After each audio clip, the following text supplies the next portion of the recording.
So at Third Man, I call myself the consigliere. Consigliere is back in the old days of mafia domination in the business world. The consigliere was sort of the man behind the man who whispers in his ear and gives counsel, be it legal or otherwise. And that's what I do at Third Man. There's a lot of moving parts at Third Man. How do I keep that all together? I don't really know. A lot of it often starts with jokes.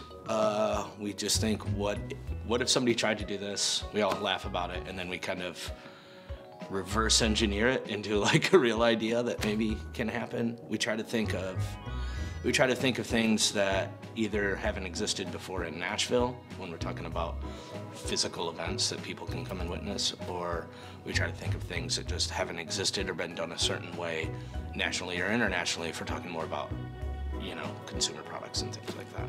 Sometimes it feels like the more ridiculous an idea, the more compelling it is to us.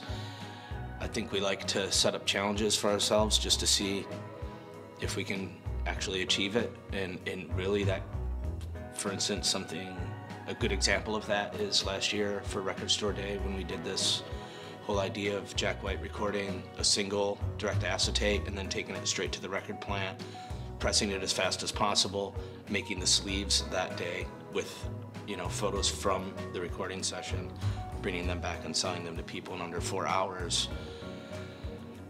We had no idea if that was gonna work or not. I mean, there was so many moving parts, it was ridiculous, and we and we didn't practice it, we just kind of went for it. And then we filmed the whole process, and at any point in time, it could have just collapsed, and it didn't, it worked perfectly.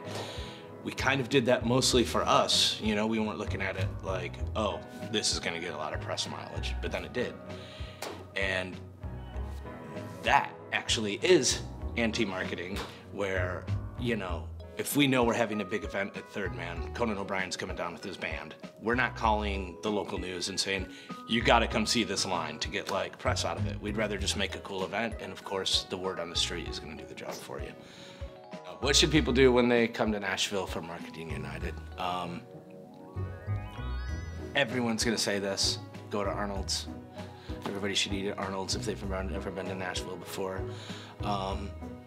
Something that took me far longer than it should have for moving to Nashville to do, that really blew me away when I actually went, was the Country Music Hall of Fame.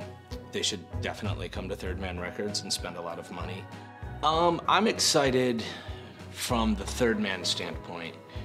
We normally don't really branch into things like this, and it's something kind of different for us to be able to talk to people in this industry, and I feel a little bit of an outsider in that world, so I'm kind of excited to be able to bring, you know, explain to people what we do a little bit, and whether that's impressive to them or not, I don't know, but I'm just excited to kind of enter into that world a little bit and kind of show what the scrappy outsiders are trying to do.